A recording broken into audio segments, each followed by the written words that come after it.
Hello friends, welcome to my channel learn and travel with Pritam.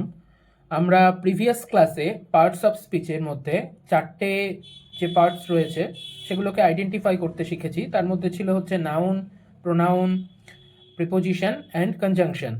তো আজকের ক্লাসে আমরা যেটা আইডেন্টিফাই করতে শিখব পার্টস অফ স্পিচের মধ্যে সবথেকে গুরুত্বপূর্ণ, তার একটা রোল বা ভূমিকা এখানে রয়েছে, সেটা হচ্ছে ভার্ব। প্রথম কথা হচ্ছে গিয়ে ভার্ব বলতে আমরা কি বুঝি। ভার্ব বলতে আমরা যেটা বুঝি বাংলায় সেটা হচ্ছে ক্রিয়া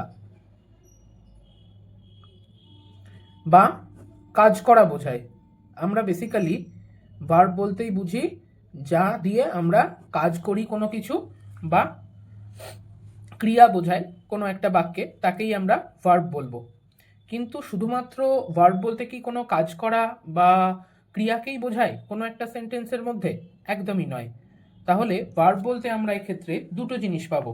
একটা হচ্ছে action of the verb, that means যেটা আমি বলছিলাম যে অ্যাকশন বা কাজ করাকে বোঝাবে। আর রয়েছে state of the verb, that means অবস্থাকে বোঝায়। ভার্ব দিয়ে কিন্তু শুধুমাত্র অ্যাকশনকে বোঝায় না, ভার্ব দিয়ে কিন্তু স্টেট বা অবস্থাকেও বোঝানো হয়। আর সেই সমস্ত ভার্বকে আমরা বলি স্টেটিভ ভার্ব। তাহলে প্রথমে যদি আমরা অ্যাকশন ভার্বের কিছু এক্সাম্পল দেখি, কি দেখতে পাবো? He runs very fast. Runs, দেখো এখানে রানস দিয়ে আমরা কাজ করা বোঝাচ্ছি, এখানে দৌড়ায়, দৌড়ানো বোঝানো হচ্ছে।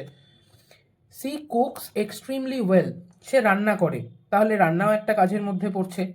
হি goes to the market every day, সে প্রতিদিন বাজারে যায়। তাহলে এখানে গোজ দিয়েও আমরা কি করছি? সেই অ্যাকশনকেই বোঝানো হচ্ছে। তাহলে রানস, কুকস, গোজ, এই ধরনের যে ভার্বগুলো যেগুলো দিয়ে আমরা কোনো অ্যাকশন পারফর্ম করা বোঝাই, that is called action verb. ঠিক আছে, সেগুলোকে আমরা বলবো অ্যাকশন ভার্ব। কিন্তু আমি একবার প্রথমেই বলেছি যে ভার্ব দিয়ে কিন্তু শুধুমাত্র আমরা অ্যাকশনকে বোঝাই না, ভার্ব দিয়ে আমরা কি করি? ভার্ব দিয়ে আমরা স্টেট বা অবস্থাকেও বোঝাই। তাহলে একটা উদাহরণ নিয়ে দেখা যাক। হি is a very good student, তাহলে এখানে ইজটা হচ্ছে আমাদের ভার্ব, কিন্তু ইজ দিয়ে কি আমরা আদেও কোনো অ্যাকশন পারফর্ম করা বোঝাচ্ছি? সেন্টেন্সে কোনো কাজ করা কি বোঝাচ্ছে? একেবারেই নয়। তাহলে ইজ দিয়ে এখানে কি বোঝাচ্ছে? তার অবস্থা বোঝানো হচ্ছে, অবস্থা বা স্টেটকে এখানে ডিনোট করা হচ্ছে। Here this verb denoting the state or the condition of him, that means he is a very good student.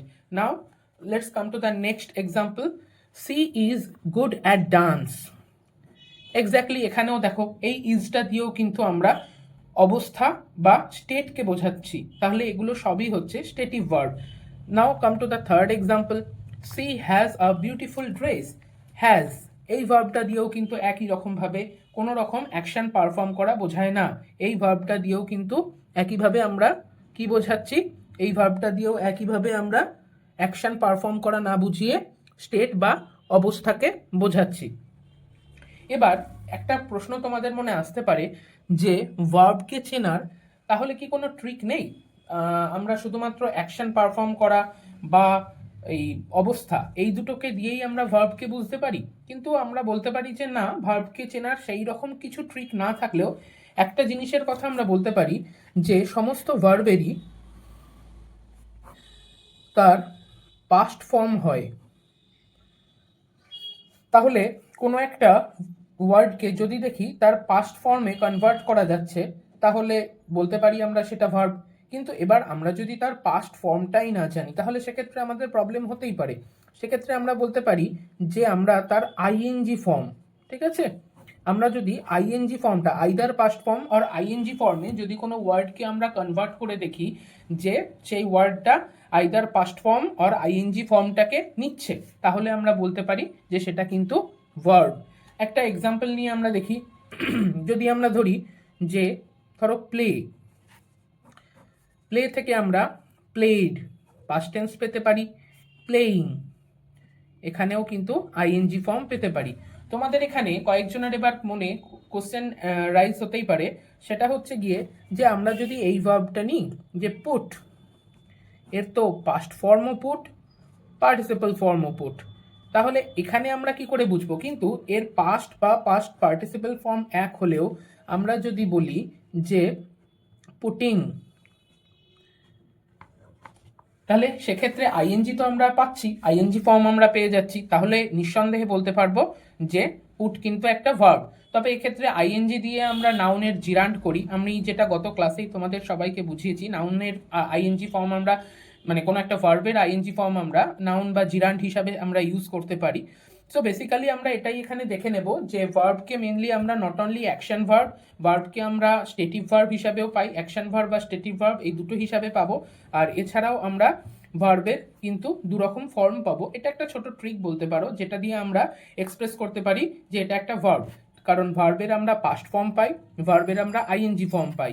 যেমন যদি কোনো একটা ওয়ার্ডের আমরা পাস্ট ফর্ম না দিয়ে সেটাকে যদি আইএনজি ফর্মে কনভার্ট করে দিতে পারি, then we will take it as a verb. আর এছাড়াও ভার্বের সাথে একটা সবথেকে গুরুত্বপূর্ণ পার্ট রয়েছে টেন্স। ঠিক আছে, আমি পরের ক্লাসগুলোতে ধীরে ধীরে এক এক করে তোমাদের বোঝাবো। টেন্সের সাথে কিন্তু ভার্বের একটা খুব গুরুত্বপূর্ণ সম্পর্ক রয়েছে, কারণ যদিও টেন্স এই পার্টস অফ স্পিচের কোনো অংশ নয়, কিন্তু আমরা বলতে পারি যে এই টেন্স দিয়ে কিন্তু আমরা মানে এই ভার্বটা টেন্সের মধ্যে একটা গুরুত্বপূর্ণ পার্ট হিসাবে কাজ করে। যেমন একটা এক্সাম্পল নিই, go, went, goes, going, will go। এই যে ফর্মগুলো আমরা দেখছি, তাহলে এই ফর্মগুলো দেখলে আমরা কি বলতে পারবো? যে এই সব কটা ফর্মই হচ্ছে গিয়ে কিন্তু ভার্বের এক একটা ফর্ম, যারা টেন্সের যখন আমরা এক এক রকম টেন্স ইউজ করি, সেই টেন্সের যত যেমন পরিবর্তন হয় ভার্বের, এদের ফর্মগুলো চেঞ্জ হতে হতে এক একটা জায়গায় এক এক রকম ফর্মে আমরা বসাতে পারি। সো তাহলে আমরা ভার্ব চেনার এই সহজ উপায়টা এই ছোট্ট একটা ক্লাস থেকে আমরা বুঝে নিতে পারলাম। আমরা নেক্সট ক্লাসে অ্যাডজেক্টিভ আর অ্যাডভার্ব এই দুটো পার্টস অফ স্পিচ নিয়ে আলোচনা করব। So good bye and thank you.